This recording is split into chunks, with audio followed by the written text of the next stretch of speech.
हम लोग विवेक चूड़ामणि शंकराचार्य जी का पढ़ रहे हैं और 138 श्लोक तक हम लोगों ने थोड़ा बहुत देख लिया था।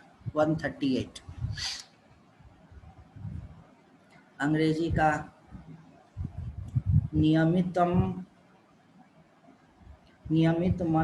मनसाम अमुम त्वाम स्वात्म आत्म, ये वाला।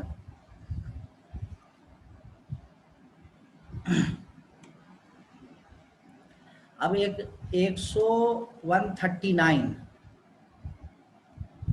वहां पर से एक नया शब्द आया है, अध्यास।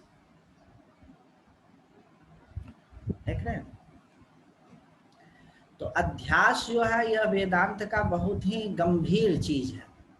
इसको अभ्यास मत पढ़ लीजिएगा, यह है अध्यास। और अध्यास शब्द का यह मतलब है, जैसे ये टेबल है, इसके ऊपर में ये रुमाल डाल दिया। किसी चीज के ऊपर किसी चीज का चढ़ करके बैठ जाना, उसको कहते हैं अध्यास सामान्य भाषा में। और शंकराचार्य जी की जो सबसे एकदम गंभीर कृति मानी जाती है वह है ब्रह्मसूत्र। मतलब ब्रह्मसूत्र पर जो उनकी टीका है, ब्रह्मसूत्र वेद व्यास ने लिखा है, और उस पर जो उनकी कमेंट्री है, उस अध्यास, वो जो शुरुआत का उसका पोर्शन है, उसको अध्यास भाष्य कहते हैं। मतलब द कमेंट्री ऑन अध्यास, व्हाट इज अध्यास।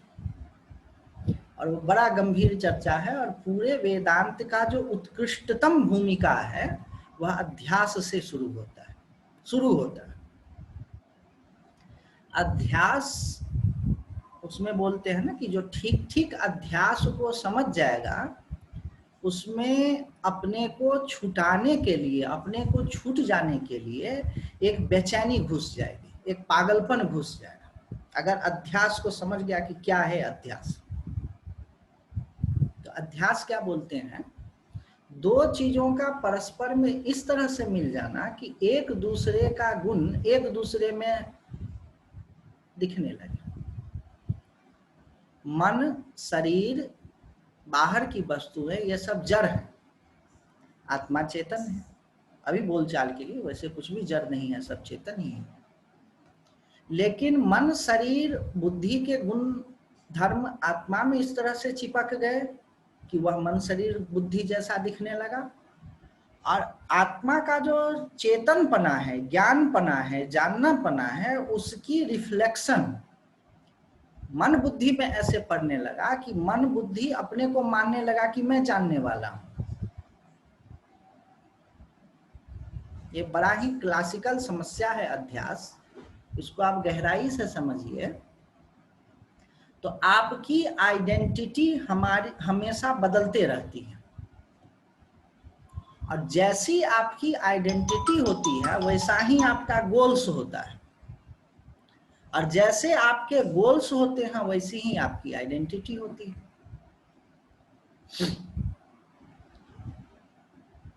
अब आप दिन रात मेहनत कर रहे हैं किसी चीज को अचीव करने के लिए, और वह जो मेहनत है, वह जो आपका लक्ष्य है, वह किसी सर्टेन आइडेंटिटी बेस्ड है, और पता चला कि वह आइडेंटिटी ही आपकी असली नहीं है। तो जैसे किसी को भूत पकड़ ले, और भूत पकड़ने के कारण वह तमाम तरह की एक्टिविटी करते रहता है, लेकिन उसका सारा एक्टिविटी उसके हिसाब का नहीं है, that is influenced by something else. या वह पूरी की पूरी एक्टिविटी जो है ना, किसी और की एक्टिविटी है, आपकी नहीं है। आप केवल अपने शरीर, मन, बुद्धि को एग्जॉस्ट कर रहे हैं। उसी तरह से अध्यास क्या है, एक तरह से मन बुद्धि का गुण को आपने पकड़ लिया, और जो आपके मन बुद्धि का डिजायर्स है, विशेष है, इंप्रेशंस है, उसके हिसाब से ही आप चल रहे हैं। वस्तुतः आप किसी दूसरे से प्रेरित होकर के, किसी दूसरे की फायदा के लिए, किसी दूसरे को सुख पहुंचाने के लिए सारे काम किए जा रहे हैं। इसको कहते हैं अध्यास। आप नहीं है, ऐसा समझिए। बड़ा समस्या है। आप नहीं है, आपके गोल्स डिजायर्स जो है ना, वो कहते हैं ना कि सोसाइटी ने दिया है, तो लोगों ने दिया है, आपका मन ने दिया है। और गहरे में आइए, कहते हैं ना कि हम सोसाइटी ने जो हमको कंडीशनिंग दिया है उससे हमको फ्री होना है, हम उसको और गहरे तक ले जाते हैं। भाई सोसाइटी ने जो आपको गोल्स दिए हैं उसको और गहरे में जाइए। अरे आपका मन ने आपको गोल्स दे दिया है, आपके मन ने आपको इंप्रेशंस दे दिए हैं, आप उसी को लेकर के चले जा रहे हैं। वह आपका अपना नहीं है, इस कारण से आप कितना भी कुछ कर लीजिए, इनर सेटिस्फेक्शन नहीं आएगा। जैसे कि कोई भूत किसी को धर ले, खूब पानी वो पी रहा है, वो आइसक्रीम खा रहा है या कुछ भी वो करते हैं ना, कोई पोजेस्ड बाय समथिंग। इसी तरह से आप हम सब ना किसी चीज से पोजेस्ड हैं, बाहरी चीज से नहीं, अपने ही मन से। अच्छा, आपका मन पोजेस्ड है किस चीज से? अविद्या से। यह जब आपको समझ में आने लगेगा तब समझ में आएगा कि मेरा यह अविद्याग्रस्त मन, जैसे भूतग्रस्त होता है ना, उस तब मेरा यह अविद्याग्रस्त मन हमको कहीं नहीं ले जाएगा, घुमाते रहेगा। उसकी ये जो समझ है, इस समझ को कहते हैं अध्यास की समझ।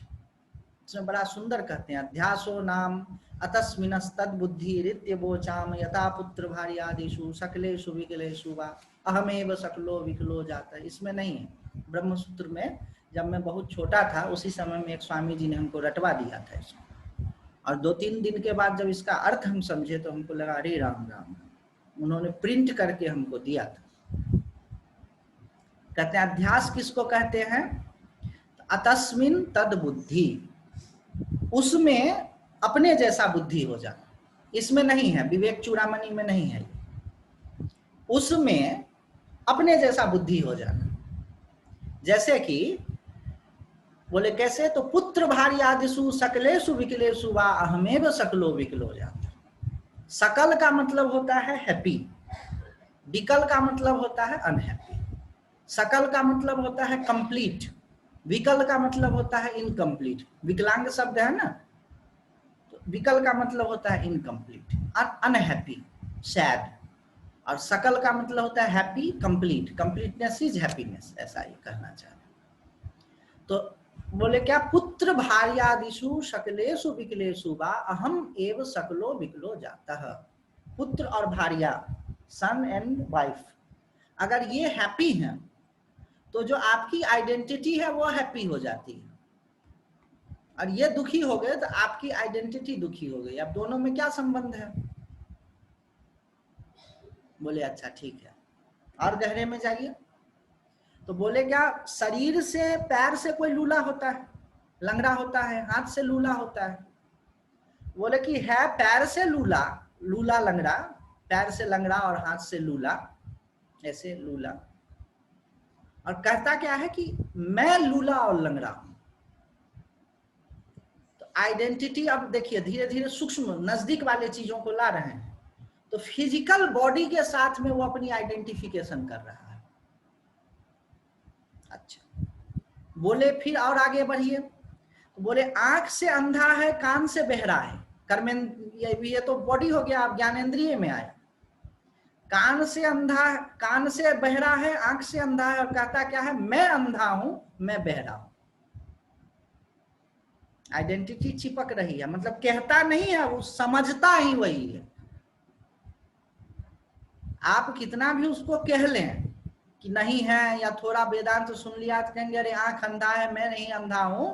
वो सब शंकराचार्य समझते हैं भगवान, वो ऐसा नहीं बात बनाने के लिए बोलते हैं कि ऐसा होना नहीं चाहिए, लेकिन होता है आंख से अंधा, उसको लगता है कि मैं अंधा हूं। गंभीर समस्या है। पहले और गहरा में आइए। तो शरीर को छोड़ा, फिर मन को, बॉडी को पकड़ा, बॉडी के पकड़ करके फिर उसके बाद आइडेंटिटी, मतलब उसमें आया, ज्ञानेंद्रियों में आया, और उससे भी और गहरे में फिर माइंड में आया। बोलता है मन में सुख है, मन में दुख है। और आइडेंटिटी क्या मानती है कि मैं सुखी हूं, मैं दुखी हूं। ये क्या मामला है? अब ये क्या बोलते हैं भगवान शंकराचार्य, उसमें आगे बोलते हैं, बहुत सुंदर वो अध्यास भाष्य है। बोलते हैं कि जिस तरह से आत्मा का स्वभाव है प्रकाश, रोशनी, और ये है अंधकार, तो प्रकाश और रोशनी एक साथ मिलना नहीं चाहिए। मैं और तुम, ये दोनों एक साथ मिलना नहीं चाहिए। जो सामने है वो तुम जैसा है या वह जैसा है, तो और ये जो है सो मैं है, आई है, आइडेंटिटी है। तो आई और तुम, मैं और तुम, ये दोनों का आपस में संघट्ट होना नहीं चाहिए, दोनों को मिलना नहीं चाहिए। कैसे? तो जैसे अंधकार और प्रकाश एक दूसरे से मिलता नहीं है, लेकिन मिल जाता है ना।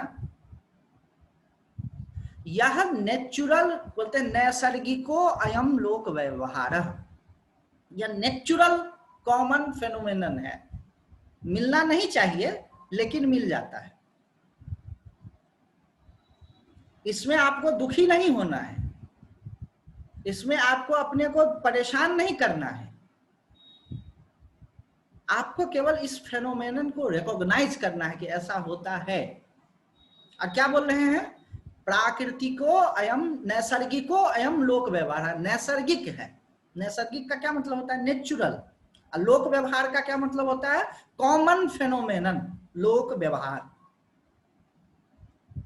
नैसर्गिको अयम लोक व्यवहार होना नहीं चाहिए। सारा दिमाग आपको कहता है कि ऐसा नहीं होना चाहिए, लॉजिकली लगता है कि नहीं होना चाहिए, किताब में पढ़ते हैं कि नहीं होना चाहिए, शास्त्र में पढ़ते हैं कि नहीं होना चाहिए, लेकिन हो गया ना। होना नहीं चाहिए लेकिन हो गया ना। अच्छा, आपको ही हुआ वो बात नहीं है, खंभा से लेकर के ब्रह्मा तक सभी को हो जाता है, आस्तंभ ब्रह्मा पर्यंत सबको ये हो जाता है। तो आप अगर इसको बाईपास करने की कोशिश करेंगे, किस चीज से? चिदानंद रूप शिवोहम शिवोहम या गाना गा करके होने वाला नहीं है, मुझे मालूम है। जो स्पिरिचुअल बाईपासिंग है, बाईपास का मतलब समझ रहे हैं ना, कि वो थोड़ा बहुत कुछ वो करके और अपने को कंफर्ट देने के लिए कुछ कर लिया, वो नहीं होने वाला है। ये अध्यास इतनी गहरी चीज है, इतनी गंभीर चीज है, ऐसा जबरदस्त आपको पकड़े हुए है, हमको पकड़े हुए है, ब्रह्मा को पकड़े हुए है, कि जल्दी छूटेंगे नहीं। लेकिन इससे ये होना है कि इस फेनोमेनन को रिकॉग्नाइज करना है, रिकॉग्नाइज करके फिर स्थिर होना है, ये मतलब है। उसी अध्यास को ये बता रहे हैं।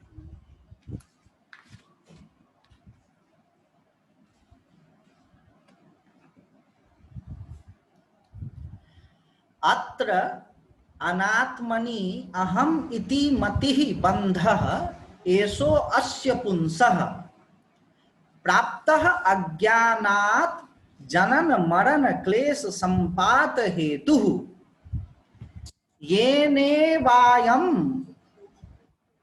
वपुः इदम् असत् सत्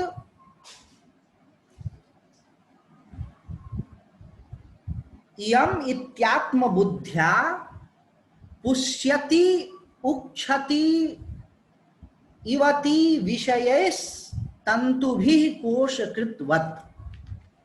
बोलते हैं पुरुष का अनात्म वस्तुओं में अहम, इस आत्म बुद्धि का होना ही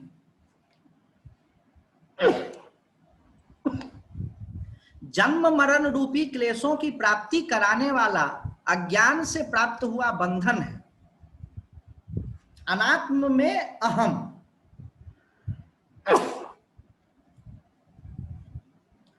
जिसमें आई की फीलिंग नहीं होनी चाहिए, उसमें आई की फीलिंग ला देता है। गजब का ये चीज है। अब देखिए इसको कि आई कितना कॉम्प्लेक्स चीज है। कोई कहता है ये माइंड का जो जितना भी फंक्शन है उसमें सबसे गंभीर फंक्शन है आई, आइडेंटिटी। तो ये आई का सबसे गंभीर फंक्शन है, और जो जिसमें नहीं होना चाहिए उसमें आई की फंक्शन ले आता है। वही कह रहे हैं कि अनात्म वस्तुओं में जिसमें आई का आइडेंटिटी का सेंस नहीं होना चाहिए उसमें आई आइडेंटिटी का सेंस ले आता है। और उसके कारण से जीव इस असत शरीर को सत्य समझकर इसमें आत्मबुद्धि हो जाने से तंतुओं से रेशम के कीड़े के समान इसका विषयों द्वारा पोषण, मार्जन और रक्षण करते रहता है। बोले कि ये जो जिसमें आई का सेंस नहीं होना चाहिए उस बॉडी में, उस बॉडी मतलब तीनों बॉडी, स्थूल शरीर, सूक्ष्म शरीर, कारण शरीर, फिजिकल बॉडी, माइंड, उसमें जिसमें भी कह लीजिए आप, उसमें वह आई की आइडेंटिटी मान लेता है। और जिस तरह से रेशम का कीड़ा होता है वह क्या करता है, रेशम का कीड़ा उसका जो ककून होता है उसमें वो बढ़ाते रहता है, ककून को बढ़ाते रहता है। उसी तरह से हम लोग अपने बॉडी त्रय को, तीनों बॉडी को, फिजिकल बॉडी को, मेंटल बॉडी को पोषित करते रहते हैं। फिजिकल बॉडी को पोषित करते हैं वो तो दिखता ही है। मेंटल बॉडी को शार्प हो जाए, दुख नहीं हो मन में, सुख रहे, मन स्थिर हो जाए, ये सब मेंटल बॉडी को पोषित करना होगा।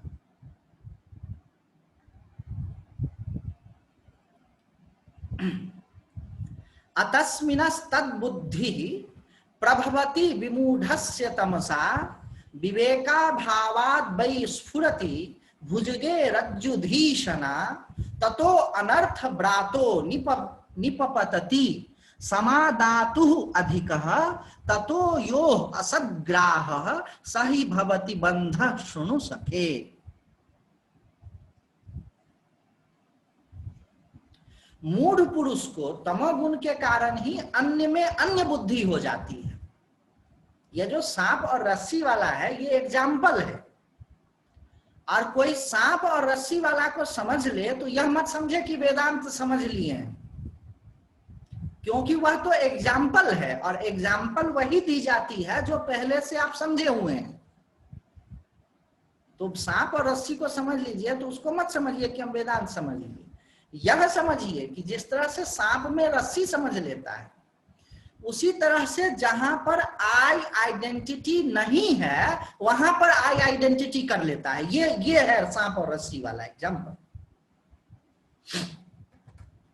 इस बॉडी में आई और आइडेंटिटी नहीं होनी चाहिए। बॉडी त्रय, जब भी बॉडी कहा जाए शरीर तो समझिए शरीर त्रय, स्थूल शरीर, सूक्ष्म शरीर, कारण शरीर, तीनों बॉडी, तीनों शरीर, not this physical body only.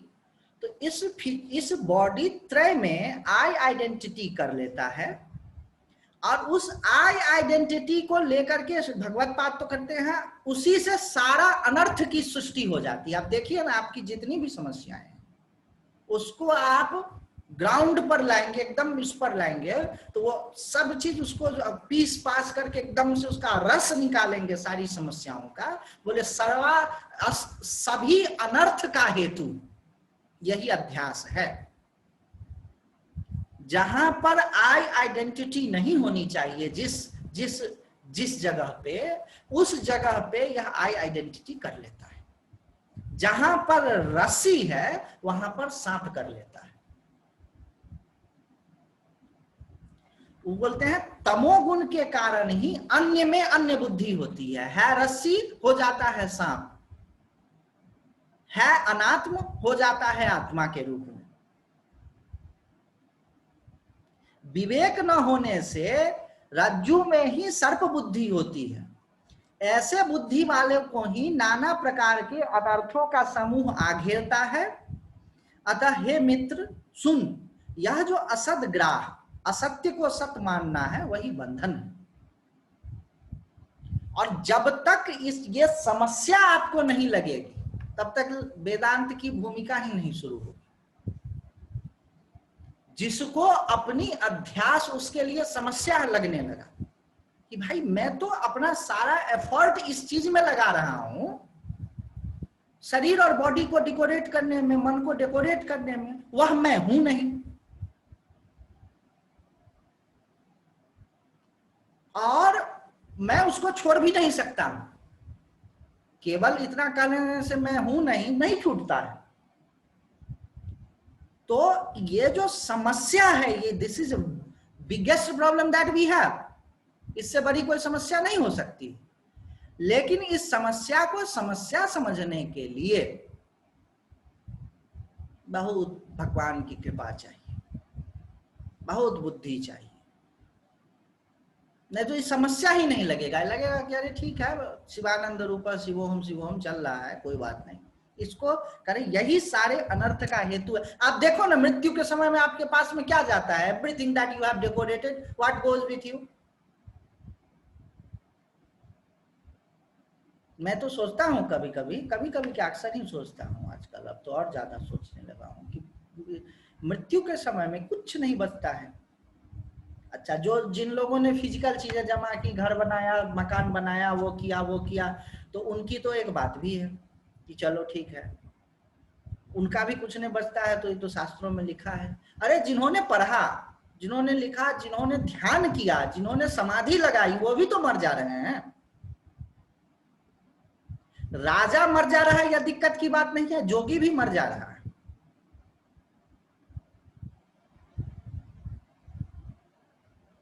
कुछ नहीं साथ जा रहा है। समाधि लगाने वाले, बड़े बड़े सूक्ष्म तत्वों को समझने वाले, दूसरों को समझाने वाले, बड़े बड़े त्यागी,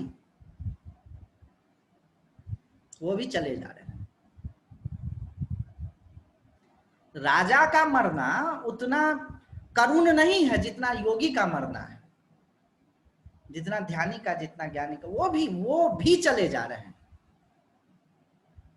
वो मुझको बड़ा वो करता है एकदम से कि ये सारा चीज तो सब मृत्यु छीन करके लेने के लिए तैयार है। अच्छा, और देखिए, मृत्यु की कल्पना नहीं कर सकते हैं तो सुषुप्ति की कल्पना कीजिए। सुषुप्ति तो रोज ही 8 घंटा करते हैं, क्या बचता है नींद में? एक स्वामी जी बोलते थे, बड़ा खतरनाक उदाहरण, फक्कर टाइप के थे। फक्कर महात्मा होते हैं ना, वो थोड़ा उटपटांग भाषा का उपयोग करते हैं। तो वो बोलते थे कि अरे जीव इतना अहंकार करता है और सोया हुआ है, और कुत्ता हो करके चला जाए मुंह पर तो पता नहीं चलेगा,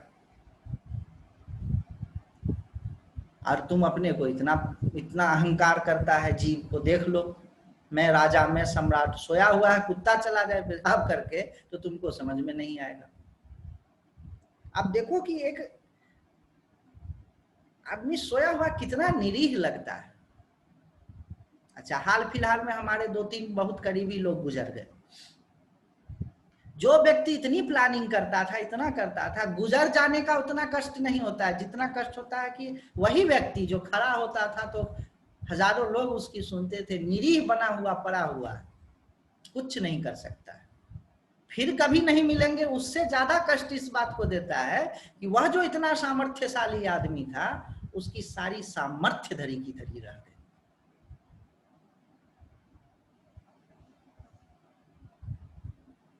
सबको मृत्यु ग्रास कर रहा है, छीन रहा है, और हम क्या हैं? उसी में लगे हुए हैं। जैसे गुलाम जो स्लेव होता है वह किसी और के लिए काम करता है, उसी तरह से हम लोग किसी और के लिए काम कर रहे हैं, शरीर के लिए, मन के लिए काम किए जा रहे हैं, थक रहे हैं। जीव थका हुआ है। अभी आज कोई कल बता रहे थे कि वेदांत सुनते हैं जब आप गंभीर करते हैं तो सबसे नींद आने लगती है।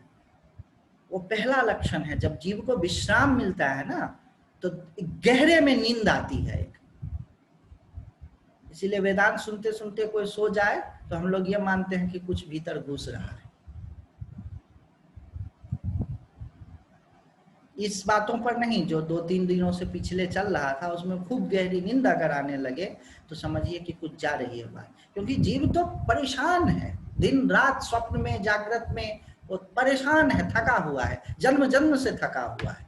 उसको जब कोई विश्रांति की चीज मिलती है तो मन समाहित होने लगता है। उसका पहला चीज होता है सुषुप्ति, उसको वेदांत की भाषा में लय बोलते हैं, मन लय होने लगता है। खैर, तो वही कह रहे हैं कि इसी से यह सारा अनर्थ का समूह घेर लेता है। और आप उसमें जिस तरह से रेशम का कीड़ा, उसकी बॉडी नहीं है, वो उसका ककून है, उसी को वह बढ़ाने के चक्कर में पड़ा रहता है। उसी तरह से आप अपने अटैचमेंट्स को, जो आप नहीं हैं, उसको मैं समझ करके उसको डेकोरेट करने के चक्कर में पड़े हुए। अखंड नित्या द्वयबोध शक्तया स्फुरन्ति आत्मान अनंत वैभवम समावृणोति आवृत्त शक्तिरेषाः तमोमयी राहु इव अर्क बिंबम। अखंड नित्य और अद्वय बोध शक्ति से स्फुरित होते हुए अखंड ऐश्वर्य संपन्न आत्म तत्व को यह तमोमयी आवरण शक्ति इस प्रकार ढक लेती है जैसे सूर्यमंडल को राहु। देखिए, जो आप वेदांत का उत्तर पक्ष समझते हैं, जो आप सॉल्यूशन समझते हैं, वह वेदांत में अध्यास भाष्य में क्वेश्चन है। जो आप समझते हैं ना कि आत्मा सच्चिद आनंद है और जगत जो है वो जड़ है, तो दोनों का संबंध नहीं होना चाहिए, आत्मा निर्लिप्त है, ये समझते हैं कि वेदांत का यह सिद्धांत है। आप यह समझते हैं ना कि वेदांत का यह सिद्धांत है, आत्मा निर्लिप्त है, उसको जगत, उसको दुनिया से कुछ पकड़ नहीं सकता है, वो मन नहीं है, शरीर नहीं है, बुद्धि नहीं है, मन शरीर और बुद्धि के गुणों से लिप्त नहीं होता, यह वेदांत नहीं है। यह बात कह करके तो जो विरोधी पक्ष था, जो प्रतिपक्ष था, वह शंकराचार्य को कहा कि जब शरीर मन बुद्धि आप हैं ही नहीं तो वेदांत में इतना लिखने की जरूरत क्या है। यह जो है ना अपोनेंट का व्यू है, उत्तर पक्ष है कि अध्यास हो ही नहीं सकता है, आत्मा सच्चित आनंद स्वरूप है और उसमें जो यह आइडेंटिफिकेशन विथ डिफरेंट थिंग्स है वह हो ही नहीं सकती है। यह वेदांत का नहीं सिद्धांत है, यह उत्तर पक्ष, पूर्व पक्ष है, यह जो है ना अपोनेंट का व्यू है, कहता है कि ये हो ही, जब आइडेंटिफिकेशन हो ही नहीं सकता है तो आपको इतना वेदांत पर प्रवचन करने की जरूरत ही नहीं। तब शंकराचार्य भगवान कहते हैं कि नहीं हो सकता है, यह बात ठीक है, लेकिन हो गया ना, logically it is not possible, but हमारे एक्सपीरियंस में तो आ रहा है ना। समझिएगा इस चीज को, इसको आप ये मत समझ लीजिएगा कि वेदांत का यह कहना है कि आप शरीर मन बुद्धि नहीं है तो जो मन हो सो करो। नहीं भाई, ये तो जो वेदांत नहीं पढ़ना चाहते हैं उनका ये कहना है कि आप शरीर मन बुद्धि नहीं है, आप तो आत्मा है, फिर ये वेदांत की क्या जरूरत है, और आप मुक्त ही हैं। ये पूर्व पक्ष का कहना है, अपोनेंट का कहना है। उस पर शंकराचार्य भगवान कहते हैं कि देखो यह सब बात ठीक है कि रोशनी का अंधकार से मिलने का कोई संभावना नहीं है, तुमको मैं से मिलने का कोई संभावना नहीं, लेकिन हो गया ना, होना नहीं चाहिए लेकिन हो गया ना। अब इसी अनर्थ को, यह जो आइडेंटिफिकेशन हो गया है, इसी को हटाने के लिए सर्वे वेदांता आरभ्यते, जितने भी वेदांत हैं वह इसी अनर्थ को हटाने के लिए ही शुरू किए जाते हैं। यह अनर्थ है, यह आपकी कविताओं से, गाने से, 2 मिनट ऐसे सोच लेने से कि मैं नहीं हूं, नहीं हटने वाला है, नहीं हटने वाला है। यह भगवान को मालूम है, शंकराचार्य भगवान को और हमारे आचार्यों को यह बात मालूम है। और वेदांत न पढ़ने के, इसको ठीक से न समझने के ये बहाने भी आप दे सकते हैं, लेकिन उससे काम नहीं बनेगा, अध्यास जाएगा नहीं। वही बता रहे हैं, अखंड नित्य अद्वय बोध शक्ति से स्फुरित होते हुए अखंड ऐश्वर्य संपन्न आत्म तत्व को यह तमोमयी आवरण शक्ति इस प्रकार ढक लेती है जैसे सूर्यमंडल को राहु।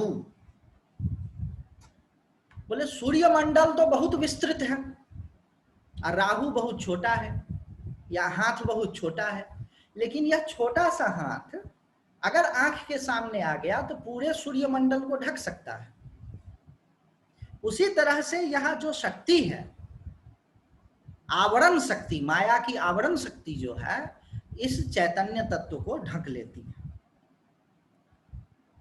तिरोभूते स्वात्मनि अमलतर तेजोवती पुमान अनात्मानं मोहाद अहम इति शरीरम कलयति ततः काम क्रोध प्रभृतिभिः अमुम बंधन गुण ही परम विक्षेपाख्या रजस उरु शक्तिर्व्यथयति। अब इसमें दूसरी शक्ति का नाम कहे हैं, वह है विक्षेप शक्ति। बोले अति निर्मल तेजोमय आत्म तत्व के अदृश्य होने पर पुरुष अनात्म देह को ही मोह से मैं हूं ऐसा मानने लगता है। देखिए दो फेनोमेनन एक साथ होती है। अपनी जो है असली आइडेंटिटी पता नहीं चलती है, तो क्या होता है कि शरीर मन बुद्धि वाली आइडेंटिटी, मिश्रित आइडेंटिटी प्रकट हो जाती है। और उसी मिश्रित आइडेंटिटी में जो विक्षेप शक्ति है, जैसे रस्सी का न दिखना, ये आवरण शक्ति हो गई, और रस्सी का सांप जैसा दिखने लगना, यह विक्षेप शक्ति हो गई। तो अपनी असली आइडेंटिटी न दिखना, यह आवरण शक्ति हो गई। और वह आइडेंटिटी तरह तरह का रूप धर करके प्रकट हो जाना, शरीर के रूप से, बुद्धि के रूप से, मन के रूप से प्रकट हो जाना, यह विक्षेप शक्ति है। तो न दिखना जो है तमोगुण है, न दिखना जो आवरण शक्ति है, और अलग रूप से दिखना विक्षेप शक्ति है, वह रजोगुण है। न दिखना, आवरण शक्ति, तमोगुण, एक चीज हो गया। न दिखना, तमोगुण, आवरण शक्ति, ये एक चीज हो गया। और कुछ से कुछ दिखना, विक्षेप शक्ति, रजोगुण, ये एक चीज हो गया। रस्सी का न दिखना, यह हो गया आवरण शक्ति, और रस्सी का सांप दिखना, यह हो गया विक्षेप शक्ति। तो बोले विक्षेप शक्ति के कारण यही मन शरीर बुद्धि को मैं मान करके सारे काम क्रोध आदि अपने बंधन के गुणों को इसको व्यथित करने लगते हैं। अब देखिए इसमें बहुत सुंदर शब्द आया, ततः काम क्रोध प्रवृत्ति भी अमु बंधन गुण ही। आपकी आइडेंटिटी में आप अपने को कुछ से कुछ मान लेते हैं, और उस मानने के कारण अटैचमेंट होता है, और उसी अटैचमेंट में कोई बाधा पहुंचता है तो क्रोध होता है। आप देख लीजिए, यही होता है पूरी प्रोसेस। आप जो चाहते हैं, आप कुछ ना कुछ पहले अपने को मानते हैं, उसका बेस है। इस पर बड़ा अध्ययन हो रहा है कि ये आइडेंटिटी ही आपके सारे क्रियाकलाप का बेस है। और इस आइडेंटिटी पर बेस्ड होकर के आपकी डिजायर्स होते हैं, और उस डिजायर्स में जब बाधा पहुंचता है तो गुस्सा चढ़ता है। तो वेदांत में क्या कहते हैं कि क्रोध को नहीं निकाला जाता है, जिस मैं को क्रोध होता है उस मैं को ही निकाल दिया जाता है। इसको लिख लीजिए या समझ लीजिए इसको। वेदांत में यह नहीं कहा जाता कि काम को कम करो, क्रोध को कम करो। जिस आइडेंटिटी को क्रोध होता है, तो तरह तरह की, भाई रस्सी जब दिखी नहीं तो तरह तरह की सांप कभी बन जाएगा, कभी फूल बन जाएगा, कभी माला बन जाएगा। तो असली आइडेंटिटी दिखी नहीं, और जो नकली आइडेंटिटी दिख रही है वो कभी कामी हो जाएगा, कभी क्रोधी हो जाएगा, कभी लोभी हो जाएगा, कभी मोही हो जाएगा, कभी अपने को अविद्या वाला मानेगा, कभी अपने को ब्रह्मज्ञानी मान लेगा। वो जो तरह तरह का रूप धर करके जो नट आएगा, तो कह रहे हैं कि काम वाले को नहीं निकालना, काम को नहीं निकालना है, जिस आइडेंटिटी को काम होता है उसको निकाल दिया। क्रोध को नहीं निकालना है, जिस आइडेंटिटी को, जिस मैं को क्रोध होता है उस मैं को निकाल देना है। देखिए ना, आपको जब क्रोध होता है तो आपकी एक विशेष तरह की आइडेंटिटी बन जाती है, केवल क्रोध नहीं होता है। क्रोध के साथ में लोलिका जी हैं या रवि जी हैं, उनकी एक डिफरेंट तरह के रवि जी बन जाते हैं, जिसमें मूल रवि जी का भी गुण होता है, लेकिन कुछ क्रोध वाला भी गुण होता है। तो जो मूल वाला गुण है उसको परिष्कृत करते चले जाएंगे तो मूल आइडेंटिटी पर पहुंच जाएंगे, जो असली शुद्ध स्वरूप है। और उसी में अपनी बॉडी की आइडेंटिटी मिली हुई है, मैं बहुत अच्छा हूं, ये मिला हुआ है, और यह आदमी बड़ा दुष्ट है, यह मिला हुआ है, और सब मिलकर के क्रोधाकार वृत्ति हो गई। शीशे में लाल रंग थोड़ा डाल दिया, थोड़ा हरा रंग डाल दिया, थोड़ा पीला रंग डाल दिया, और सब मिल मिल करके क्या से क्या बन जाते हैं। उसी तरह से ये जो शुद्ध आइडेंटिटी है, उसमें मैं हूं, मैं अच्छा हूं, अगला दुष्ट है, या मैं दुष्ट हूं, अगला अच्छा है, कुछ भी हो सकता है, कोई जरूरी नहीं है कि एक ही तरह से। वो सब मिल करके एक आइडेंटिटी निर्मित हो जाती है। जब क्रोध चला जाएगा तो कुछ और तरह की आइडेंटिटी मिल जाएगी। जैसे कलर पैलेट्स में तरह तरह के कलर्स मिलाते रहते हैं ना हम, उसी तरह से अपने आइडेंटिटी के साथ में कोई एक ही कलर नहीं मिलाते हैं, तरह तरह के कलर्स मिलाते रहते हैं और तरह तरह की आइडेंटिटीज का निर्माण करते रहते हैं, हमेशा क्षण पर क्षण। इसको आप गौर ठीक से देखेंगे तब आपको समझ में आएगा। उस आइडेंटिटी को ही निकाल देना है, ये वेदांतिक मेथड है। बोलते हैं कि वेदांत में क्रोध को नहीं निकाला जाता है, जिस मैं को क्रोध होता है उसको ही निकाल दिया जाता है। महामोह ग्राह ग्रसन गलितात्म आत्मा अवगमनो धियो नानावस्था स्वयं अभिनयम तद गुण गुणतया अपारे संसारे विषय विष पूरे जल निधौ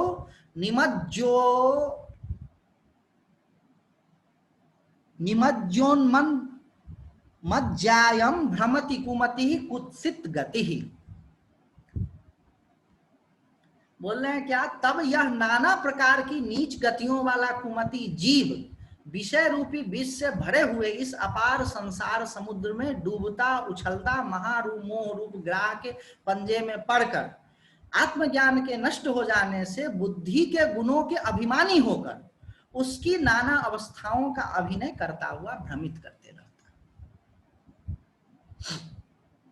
छोटे बच्चे जब कार्टून देखते हैं ना, तो कार्टून के कैरेक्टर जैसे करते लगते हैं, तो कभी कभी उनको डांटना पड़ता है, टॉम जेरी जैसा क्यों कर रहे हो, तुम जेरी थोड़े हो, तुम तो खुशी हो, तुम तो आनंद हो, डांटना पड़ता है। लेकिन आपको मालूम है, आपका बोलना चलना मुस्कुराना, मेरा भी आपका सबका, आपके आसपास जो 5 7 10 लोग हैं उन्हीं के हिसाब से चलता है। जैसे आप बोल रहे हैं, जैसे आप मुस्कुरा रहे हैं, जैसे आप सर डुला रहे हैं, उससे लेकर के जैसे आप लोगों से डील कर रहे हैं, जैसे आप वो जो 5 7 लोग आपके अभी से लेकर के जो लोग आपको इन्फ्लुएंस कर रहे हैं, उसी के हिसाब से। इस पर बड़ा थ्योरी चला है और हम लोग हमसे पूछते भी आए थे कि क्या है इसका इकोनॉमिक कंसेप्ट भी वो लोग लगाते हैं कि जिस 5 7 लोगों के हिसाब से आपका बिहेवियर है, उसी 5 लोगों के जो एवरेज इनकम है उसी के हिसाब का आपका इनकम भी होता है। बड़ा इस पर गंभीर वो ये लोग आइडेंटिटी वाले सब वेदांत को भी लगाते हैं ना दुनियादारी में, तो ये बोलते हैं मतलब कि हम जो है ना, जिस तरह से बुद्धि होती है उसी तरह से हम हो जाते हैं। हम एक ऐसा अभिनेता हैं जिसकी अपनी कोई इंडिविजुअलिटी बची नहीं गई। वह अभिनय में इतना घुस गया है कि बुद्धि उसको जैसा जैसा रोल दे रही है वैसा वैसा रोल प्ले करते हुए इस संसार में ऊपर नीचे ऊपर नीचे ऊपर नीचे घूमते रह रहा है। और यह घूमते रह रहा है, यह कब पता चलेगा ठीक ठीक मैं बताऊं? जब वेदांत ये सब सुनते सुनते अभी तो नहीं समझ में आएगा, कभी अकेले बैठेंगे या कभी जप करते करते, या कभी ऐसा हुआ कि आपकी सारी आइडेंटिटीज का जो वो है ना, वो क्षण भर के लिए भी सारा आइडेंटिटी जब खत्म हो जाएगा, या कभी कभी ऐसा होगा कि सोए हुए हैं और सोते सोते रात में 2 बजे नींद खुल गई और एक स्टेट आता है जिसमें आपकी आवाज कटी है।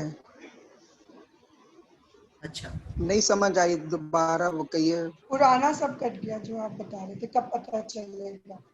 हाँ, कब पता चलेगा कि जब, अब आ रही है ना आवाज? सोए हुए हैं और जगे हुए हैं, मतलब कि सोए और जगे हुए बीच के स्टेट में। या तो हम वीडियोस बंद, हाँ वीडियोस बंद कर लीजिए थोड़ी देर के। सोए हुए हैं और जगे हुए हैं, अब आ रही है ना? उस समय में, हाँ उस समय में सारी आइडेंटिटी थोड़ी देर के लिए कभी खत्म हो जाती है। अथवा कभी खुशी के अत्यंत क्षण में या कभी अत्यंत दुख के क्षण में थोड़ी देर के लिए सारी आइडेंटिटी जब खत्म हो जाती है, बताएंगे छींकते समय, छींक आपने छींकते समय थोड़ा छींक को रोक लिया, उस समय में क्षण भर के लिए सारी आइडेंटिटी खत्म हो जाती है। दो सांस के बीच में, दो थॉट्स के बीच में, दो विचारों के बीच में अगर एक गैप है, उस गैप को आपने पकड़ लिया तो आपको लगेगा कि बिना आइडेंटिटी के होना कैसा होता है, और वो इतना रिलैक्सिंग होता है। बस क्षण भर के लिए पता चलेगा, फिर तो सारी आइडेंटिटी ऐसे चढ़ करके चाप देगी आप।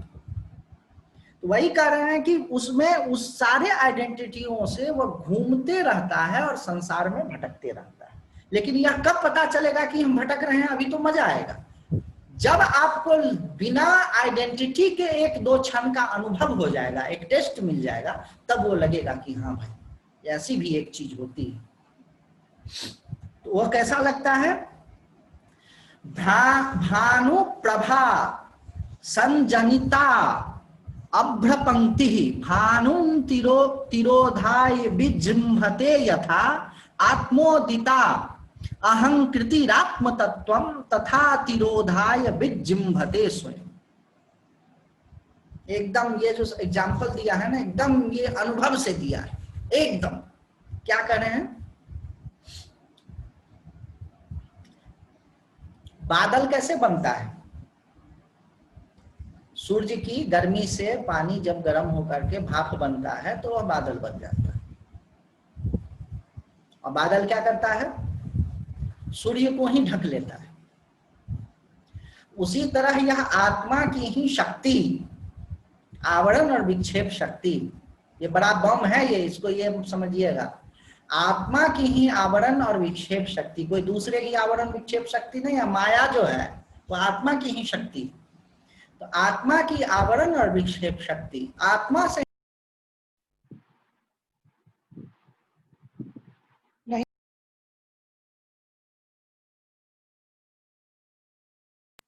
आप म्यूट हो गए। से, हाँ आ रही है ना आवाज? जिस तरह से सूर्य की गर्मी से उत्पन्न होकर के बादल सूर्य को ही ढक लेता है, उस तरह से आत्मा की शक्ति से उत्पन्न हुआ यह आवरण और विक्षेप शक्ति आत्मा को ही ढक लेता है। और ये सारी चीजें क्या है ना, एकदम अनुभव का विषय है। और ईश्वर से यह कहा जाए, प्रार्थना किया जाए, और हम लोग भी कभी कभी बैठा करें, तब इसको देखा जाए कि इस अनुभव कभी कभी एक क्षण के लिए भी वह अनुभव हो गया तो ये सारे शास्त्र जो है ना, इसके अर्थ जो है एकाएक प्रकट हो जाएगा। ये तो नेटवर्क आज का अनस्टेबल है, तो इसको यहीं पर रोकते हैं आज, और थोड़ी देर के लिए हम लोग शांत बैठते हैं। हेलो,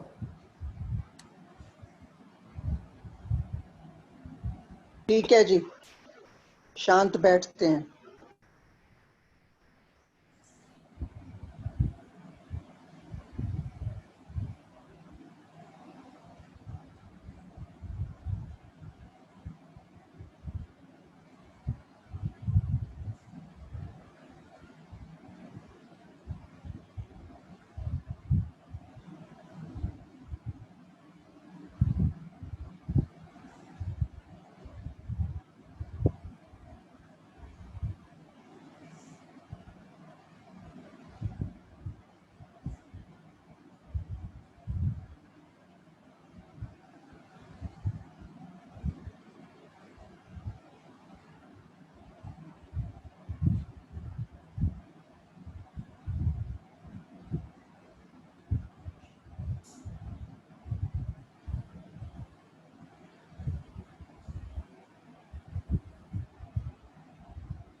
सर्वे भवन्तु सुखिनः सर्वे सन्तु निरामयाः सर्वे भद्राणि पश्यन्तु मा कश्चित् दुःखभाग् भवेत्। ॐ पूर्णमदः पूर्णमिदं पूर्णात् पूर्णमुदच्यते पूर्णस्य पूर्णमादाय पूर्णमेवावशिष्यते। ॐ शान्ति शान्ति शान्ति।